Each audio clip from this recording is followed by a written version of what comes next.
La amenaza nuclear vuelve a estar sobre la mesa, lo sabemos, cada vez todo más complicado, fin de tratados, países que la esgrimen como oportunidad de último recurso, paraguas en cuestión. Hablamos sin más demora de todo ello con Andrew Smith Serrano, analista del Centro para el Bien Común Global de la Universidad Francisco de Vitoria, miembro del International Institute of Strategic Studies de Londres y del Konrad Adenauer Stiftung de Frankfurt.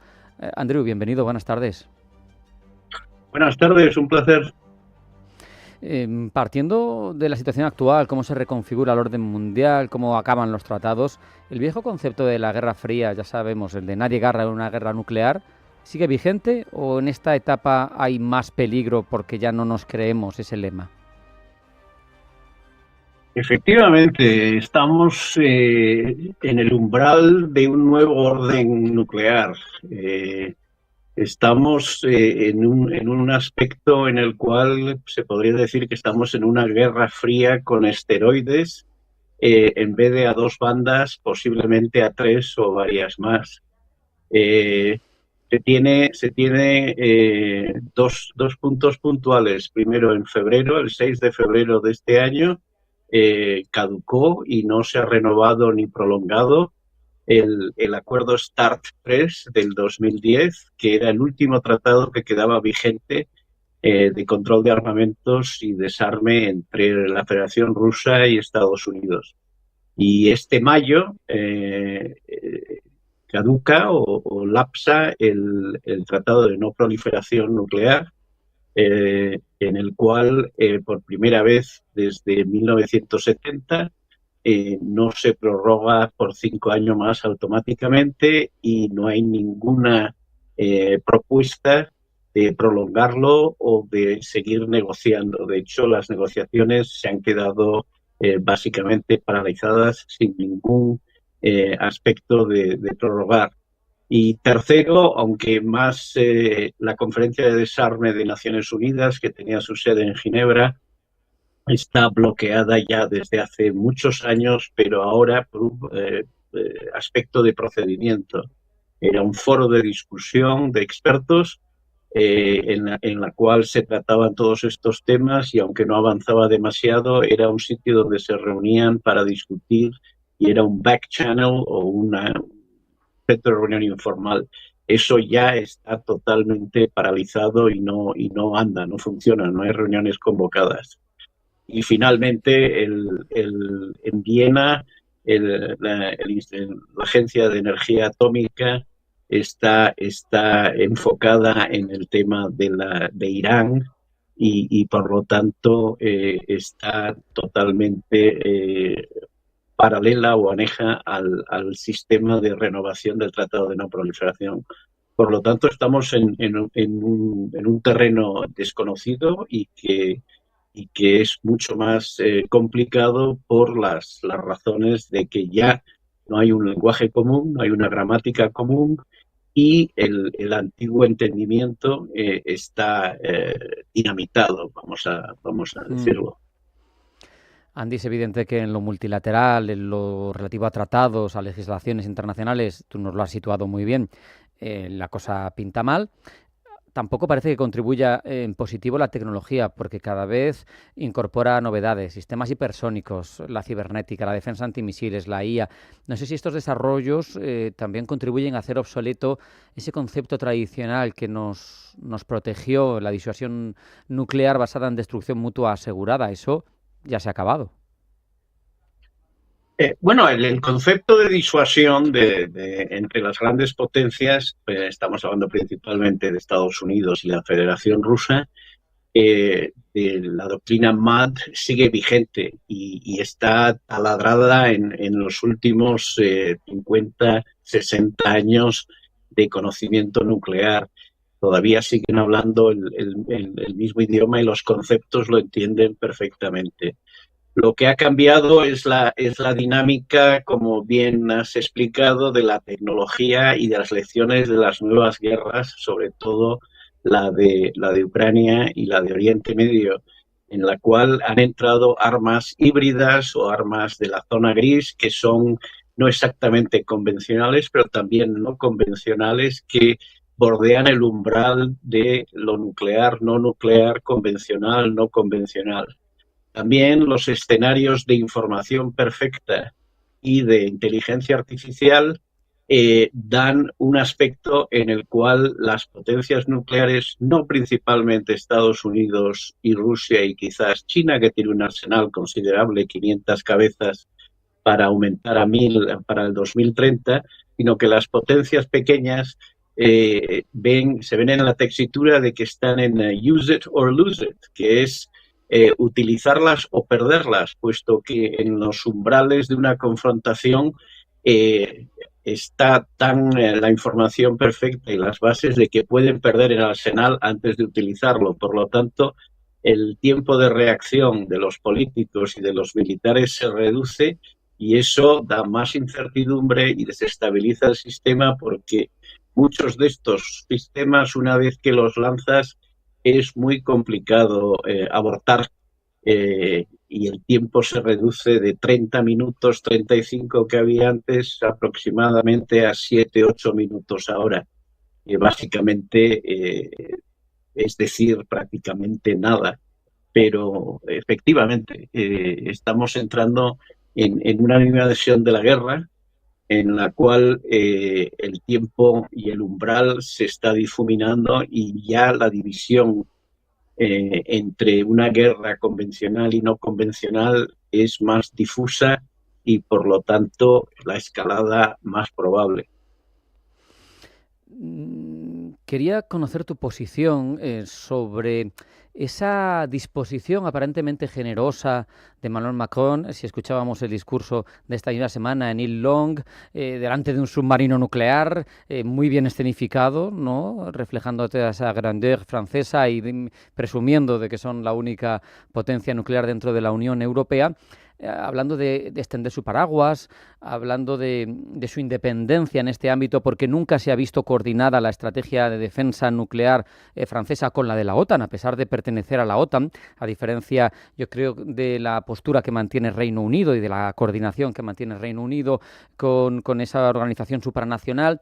Pero claro, esto a mí me genera muchas incertidumbres. No creo que el Elíseo compartiera con nadie ni la orden de lanzamiento de los misiles, ni detalles de la fabricación, ni otras cuestiones estratégicas. Habló de ampliar las ojivas, son 290 a grosso modo, pero mantuvo el secreto, no dijo hasta cuántas.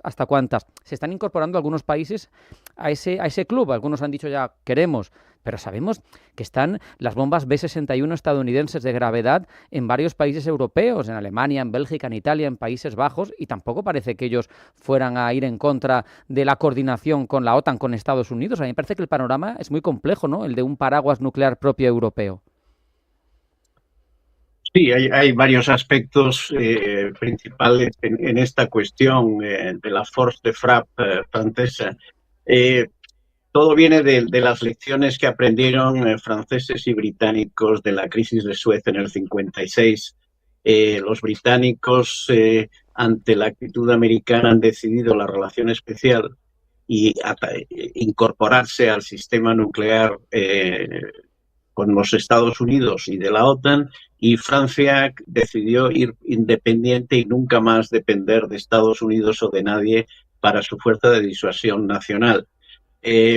Con respecto a la OTAN, en el año 66, De Gaulle abandonó el mando militar conjunto, que luego en el 2007 Sarkozy se volvió a incorporar, dejando de lado la cooperación nuclear oficial a través de la OTAN, aunque sí Francia consulta con Gran Bretaña y consulta con Estados Unidos para coordinar posiciones de una manera más informal.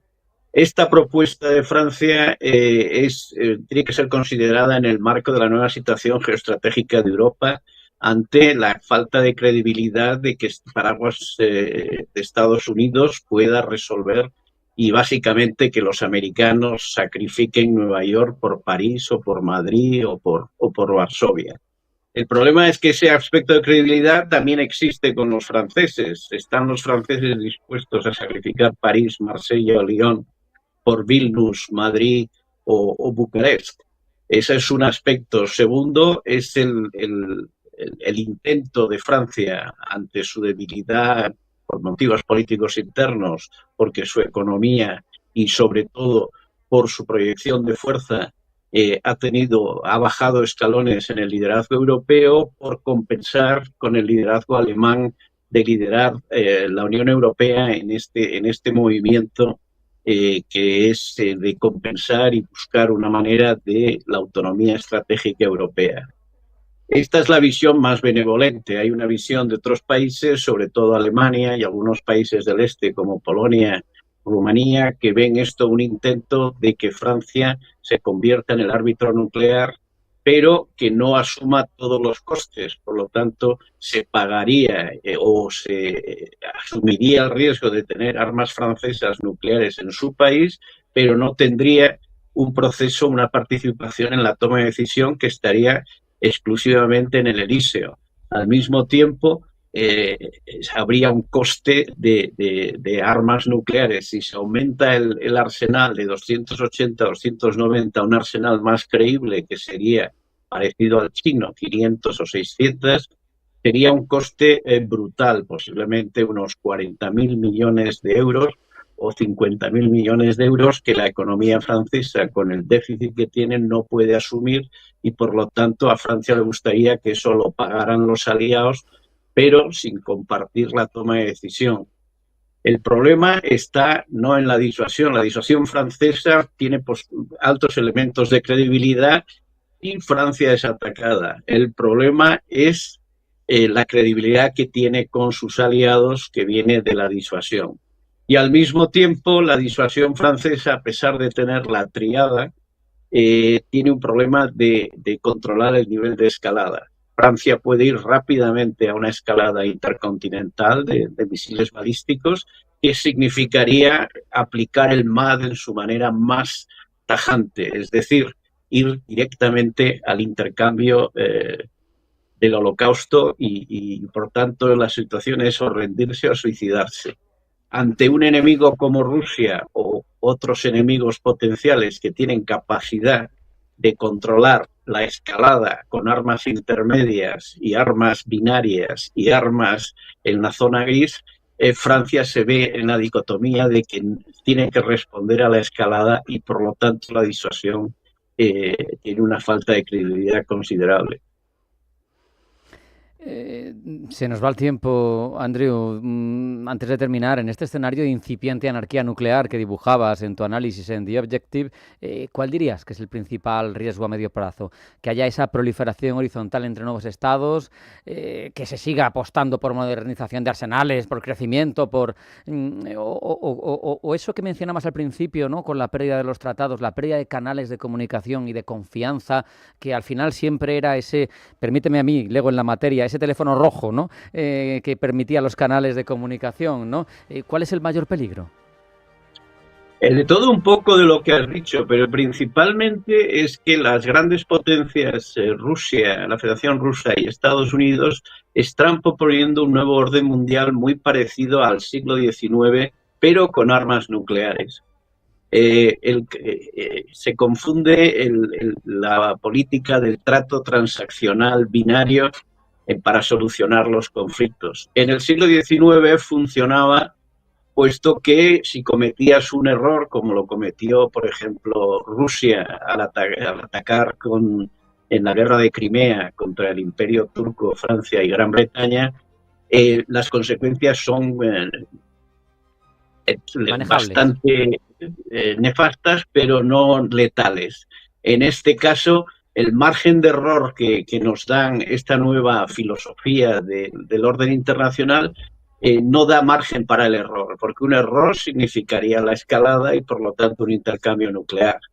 Así que estamos en una zona de transición muy problemática, porque el marco mental de las grandes potencias está en una forma muy peligrosa de ver las relaciones, no solamente entre ellos, sino con los demás miembros de la sociedad internacional. Hay que recuperar el proceso de establecer unas nuevas reglas, un orden no bilateral, sino trilateral, y por lo tanto la proliferación hay que controlarla. Pero mientras Estados Unidos, Washington y también China no apuesten por ello, será complicado. Con esta reflexión nos quedamos. Andrew Smith Serrano, analista del Centro para el Bien Común Global de la Universidad Francisco de Vitoria, miembro del International Institute of Strategic Studies de Londres y del Konrad Adenauer Stiftung de Frankfurt. Un placer siempre escucharte y aprender contigo. Un abrazo. Muchas gracias, muy amable. Buen fin de semana.